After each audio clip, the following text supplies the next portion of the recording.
Ieri a Palazzo Balbi si è tenuto il tavolo di coordinamento e confronto tra tutti gli stakeholders del mondo trasporti e mobilità per condividere gli aggiornamenti che ruotano attorno alle Olimpiadi Milano-Cortina del 2026.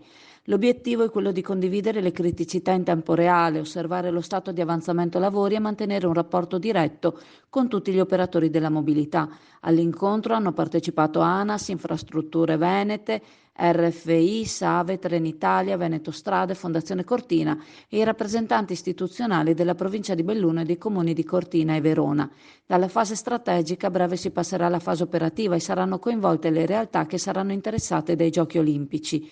Un evento straordinario che coinvolgerà tutto il territorio regionale e creerà benefici successivi al 2026. Un patrimonio che andrà oltre l'appuntamento di richiamo mondiale e lascerà un'eredità importante alle generazioni future, ha concluso la vicepresidente assessore ai trasporti Elisa De Berti. Serve ora una control room, una sala operativa condivisa per una gestione ancora più smart del traffico, come già sperimentato in occasione dei mondiali di sci del 2021 e del Giro d'Italia. Ieri si sono valutate le infrastrutture stradali, mentre sarà verificato il piano di restyling delle stazioni bellunesi, i collegamenti tra aeroporto e stazione. Le problematiche legate ai trasporti sono state un tema centrale e ogni attore sa quanto sia importante rispettare il cronoprogramma a beneficio del timing che ci si è prefissati, confermando la capacità del sistema Veneto di fare ed essere squadra.